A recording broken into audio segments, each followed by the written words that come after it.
लगभग 50 वर्ष के जीवन में और 45 वर्ष की चेतन स्मृति में ऐसा राममय भारत मैंने नहीं देखा।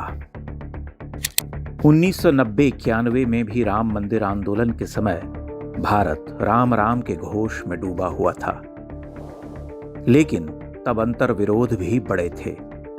हिंदुओं का एक विशाल समाज सेक्युलरी नींद में था।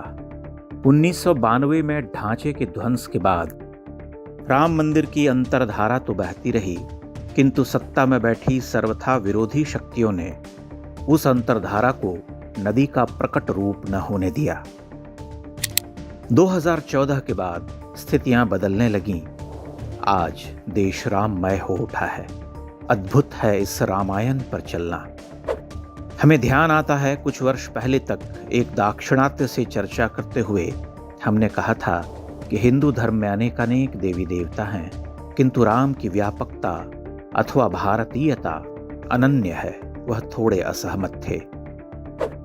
आज वह देख पा रहे होंगे कि राम ने कलयुग में एक नया सेतु बंध किया है, उत्तर से दक्षिण और पूरब से पश्चिम तक। यह कितना सांकेतिक और आध्यात्मिक है कि भारतीय सभ्यता ने अपने पुनरुत्थान और प्रस्थान के लिए जिस चरित्र को चुना वह राम है।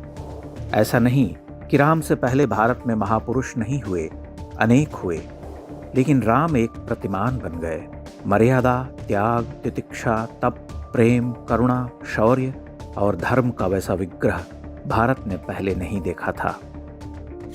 भारतीय जीवनधारा ने राम को प्रतीक पुरुष का स्थान दिया। सनातन के सातत्य में जिस महाग्रंथ का पारायण हम युगों से करते आ रहे हैं, राम उस ग्रंथ के प्रथम अध्याय बन गए। राम के बिना भारतीय जीवनधारा की कल्पना पूरी नहीं होती। वह राम युग को प्रणाम कर ही आगे बढ़ती है। राम ने हजारों वर्ष पूर्व जिस आदर्श की स्थापना की, उससे बड़ा आदर्श हम नहीं बना सके। आदर्श के सभी उपमान राम तत्व में ही समा गए।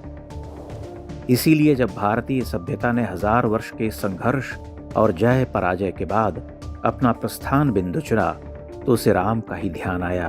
वह राम का मंदिर बनाने को उमड़ पड़ा। रामो विग्रहवान धर्मः, यह वाल्मीकि कहते हैं। और स्वयं राम क्या कहते हैं?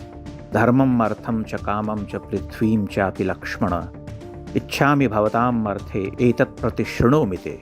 लक्ष्मण, मुझे अपने लिए राज्य भोग की कोई कामना नहीं है, कभी नहीं थी। मैं तो धर्म, अर्थ, काम और पृथ्वी के राज्य सुख केवल तुम लोगों के लिए चाहता हूं। ऐसा अपरिग्रही निष्काम व्यक्ति ही उस राज्य की स्थापना कर सकता था जिसका उदाहरण हम आज तक देते हैं। राम राज्य हमारी सबसे बड़ी ऐषणा रही। एक ऐसी राज व्यवस्था जो आदर्श हो, न जाने कैसी तो होगी, कौतुक में हम डूबे रहे। उस व्यवस्था की कामना आज भी है। हम जानते हैं वैसी व्यवस्था दोबारा संभव न होगी, क्योंकि उसके लिए राम को विग्रह से मनुष्य रूप में आना होगा। किंतु विग्रह में भी वही राम प्रतिष्ठित हैं। उस विग्रह की प्राण प्रतिष्ठा इस अर्थ में सांकेतिक और युग परिवर्तन की साक्षी है। राम और कृष्ण अनन्य हैं।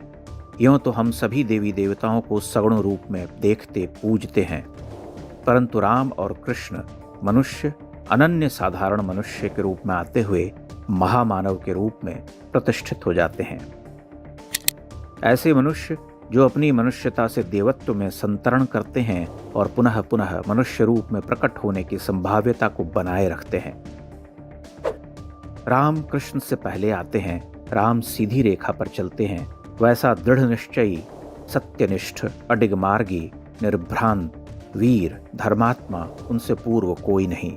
उनके बाद भी राम सदृश दूसरा नहीं।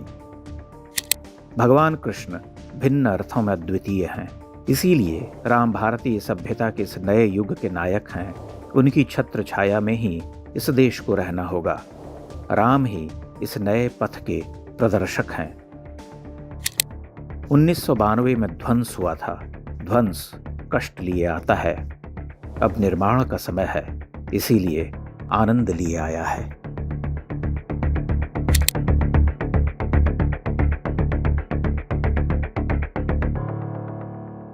इंडेक्स ऑनलाइन के वीडियो समाज को समर्पित हैं।